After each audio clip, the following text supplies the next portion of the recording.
Welcome to this explainer. It's wild how a superstar executive who absolutely crushes it in New York can suddenly struggle when they're transferred to Tokyo or Berlin, right? Well, today we're unpacking a really fascinating piece of research from the Journal of World Business to figure out exactly how multinational companies can overcome that ultimate outsider disadvantage. We're going to look under the hood of global leadership and trace the actual psychological pathways that drive real international success. Just to wrap our heads around the scale of this challenge, take a look at this number. With over 100,000 multinational enterprises currently operating worldwide, holding roughly 1 million affiliates, the global marketplace is literally more interconnected than ever before. But here's the catch. Deploying executives across borders is incredibly complex, and getting it wrong, well, it's incredibly expensive. The stakes for optimizing your global workforce have never been higher. Which brings us to the absolute million-dollar question for any business leader trying to succeed in unfamiliar global markets. How do you actually overcome the outsider disadvantage?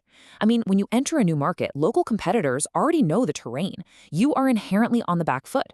And the solution to closing that gap lies entirely in the minds and the capabilities of the people you send to manage those operations.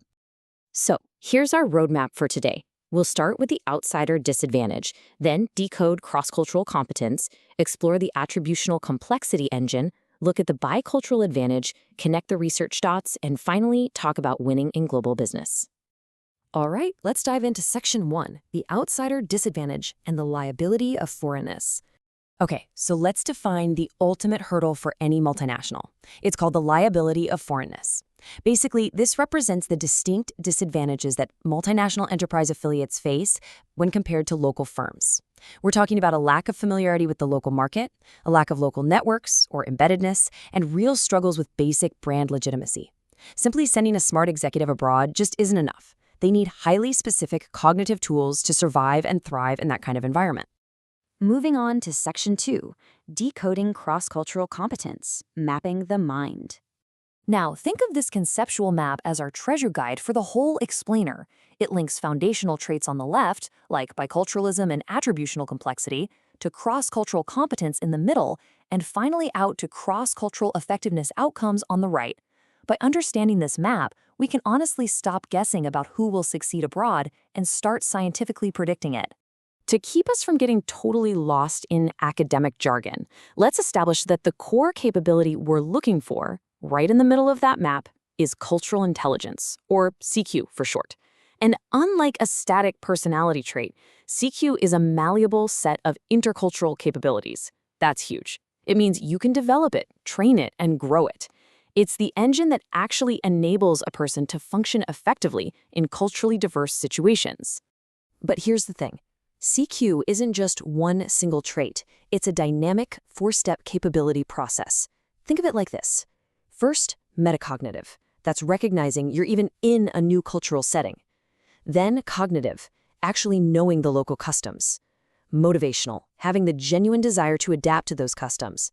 And finally, behavioral, flawlessly executing the local greeting instead of automatically going for your standard handshake. It literally goes all the way from the brain right down to physical execution. Let's jump into Section 3, the attributional complexity engine, a psychological superpower. So what actually fuels this cultural intelligence? How do some people just naturally build it faster than others? Well, it starts with what researchers call attributional complexity, or AC. AC is the tendency to engage in complex causal reasoning when you're trying to understand behavior. Think of it like a high-resolution lens. Say a local partner is late to a meeting. Someone with low AC might just jump to the simple stereotype.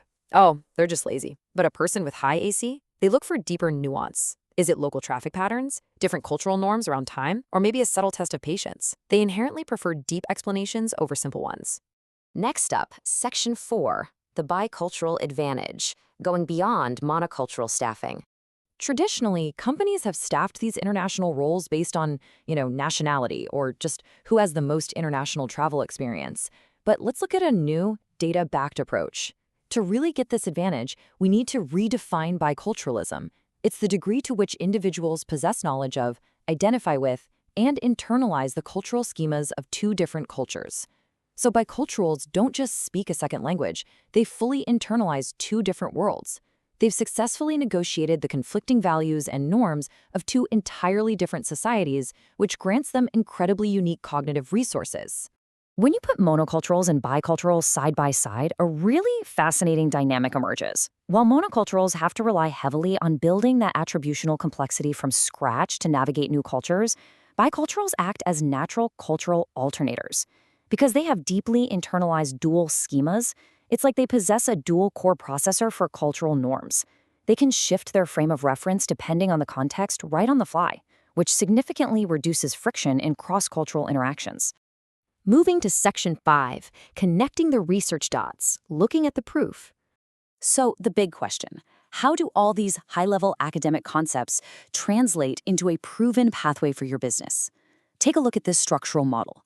It brilliantly illustrates social cognitive theory at work. Over on the left, we see biculturalism feeding directly into both attributional complexity and cultural intelligence. And then, those core cognitive traits push forward, driving the ultimate goal on the right: cross-cultural effectiveness. Let's break down exactly what the researchers found when they actually tested this model.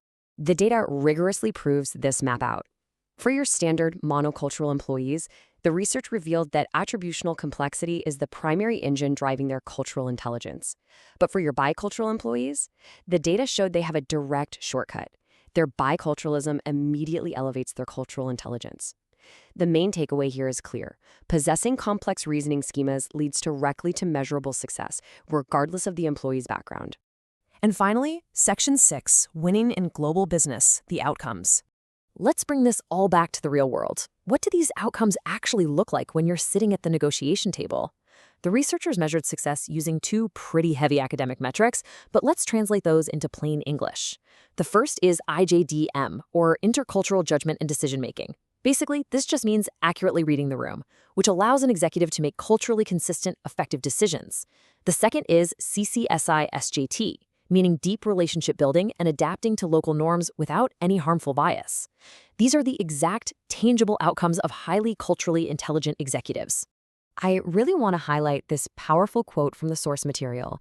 It says, "The extent to which any interpersonal interaction contributes to competence is a function of the complexity with which the perceiver cognitively processes the experience." That is such a profound reminder. It tells us that simply putting someone on a plane isn't enough. Cognitive complexity is the absolute key to turning a cross-cultural experience into actual cross-cultural competence. As we wrap up this explainer, I want you to really rethink your talent pipeline and ask yourself this one final question. Are you simply hiring for international travel experience, or are you actively screening for the attributional complexity and bicultural depth that truly drive global success? Because by mapping the mind of the successful global manager, you finally have the blueprint to overcome that liability of foreignness. Thanks for joining me on this deep dive into the architecture of cross-cultural competence.